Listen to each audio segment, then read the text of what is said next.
여러분은 이제 몬스터를 보고 무서워할 필요가 없습니다. 이제는 군침 싹 도는 음식일 뿐이죠. 거대 전갈과 걷는 버섯 전골, 식인 식물 타르트, 로스트 바질리스크, 드래곤 테일 스테이크.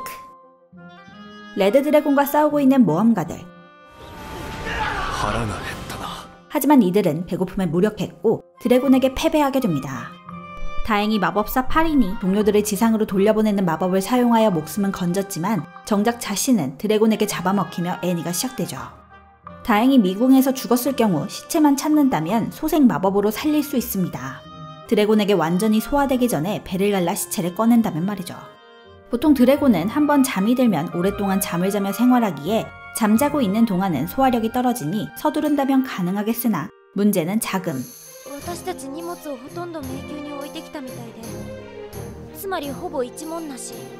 미궁을 탐험하기 위해서는 기본적으로 식량, 약, 소모품 등을 준비해야 하는데 돈이 없으니 준비할 수가 없습니다.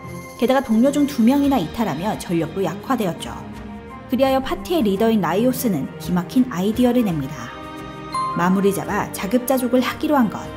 생각해보면 미궁에는 수많은 마물들이 살고 있으며 그들 나름의 생태계를 유지하고 있으니 마물을 먹어도 된다는 것이 그의 주장이었죠.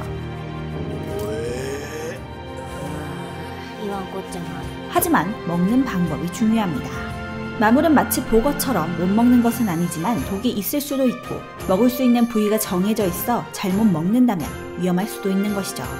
그런데 마침 그곳에 마물식 연구자 센시가 나타납니다. 이 드워프는 미궁에서 10년 넘게 마물을 잡아먹으며 지냈고 마물들을 맛있게 먹는 방법을 알고 있던 것이죠. 센시는 그들에게 요리를 해주며 마물을 먹을 수 있다는 것을 알려주게 됩니다. 게다가 맛도 있죠. 마침 센시는 레드 드래곤을 잡아 요리를 하고 싶다는 꿈이 있었고 라이오스는 동생이자 동료인 파린을 구하려고 하니 레드 드래곤을 잡자는 공동의 목표가 생기며 새로운 파티원이 들어오게 됩니다.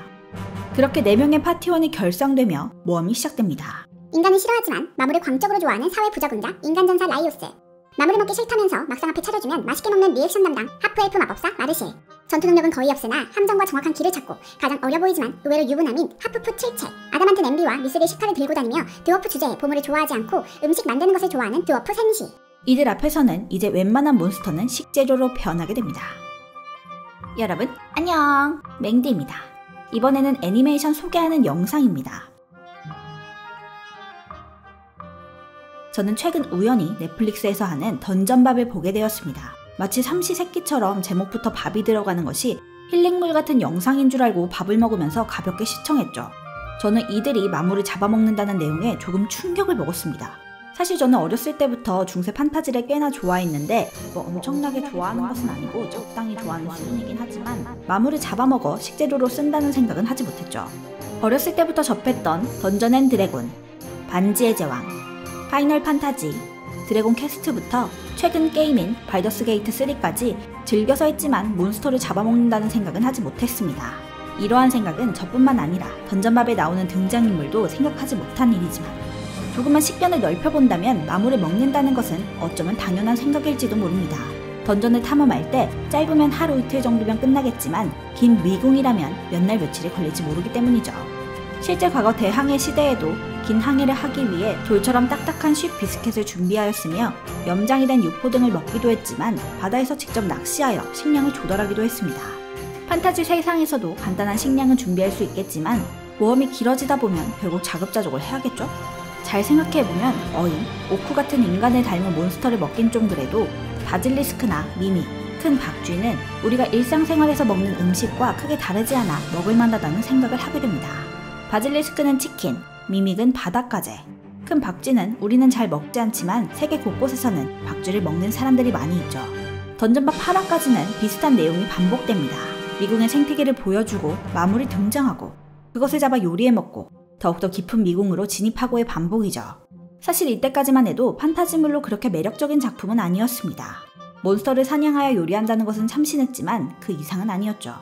하지만 8화 이후로 생각보다 어두운 내용이 나오기 시작하면서 판타지물로 재미가 급상승합니다. 주인공 일행만 보면 그리 어두운 모습은 보이지 않습니다. 이들은 동료를 구해야 한다는 뚜렷한 목표가 있으며 보물이나 다른 유물을 노리지도 않습니다. 이따금씩 몬스터와 전투를 치르지만 강하면 굳이 싸우지 않고 도망가도 되며 전투 후에는 식재료를 손질하고 맛있게 먹으면 그만이죠. 하지만 중간중간 떡밥들이 나오며 이 세계관 또한 호락호락하지 않다는 게 보이고, 이곳을 탐험하는 다른 일행들은 각자의 검은 야망이 있습니다. 게다가 종족 간에 은근히 존재하는 인종차별이 있으며 알면 알수록 어두운 면이 존재한다는 것을 알게 되죠. 돈이 되는 것을 발견하여 일확천금을 노리는 사람, 새로운 몬스터나 미궁에 대해 탐구하는 사람, 미궁을 만든 마법사를 죽이고 왕이 되려는 사람 등. 하지만 주인공 일행은 조금 다르죠. 주인공 일행은 무언가 사이에서 꽤나 유명인 취급을 받고 있습니다. 제법 실력은 있지만 실력보다 그들의 행동에 관심을 받습니다. 뭔가 세상 물정을 잘 모르는 듯이 돈에 큰 욕심이 없고 인간관계에 둔감하기도 하며, 주인공인 라이오스는 마물 매니아라는 설정도 재미있죠. 그렇기 때문에 사람들은 이들의 행보를 보고 매력을 느끼는 것일지도 모르죠. 사람을 끌어들이는 매력은 애니메이션 속에서만이 아니라 그것을 보고 있는 우리들에게도 해당되는 얘기이며, 뒷이야기를 볼 때마다 점점 이들의 매력에 빠지며 응원하게 되는 것입니다.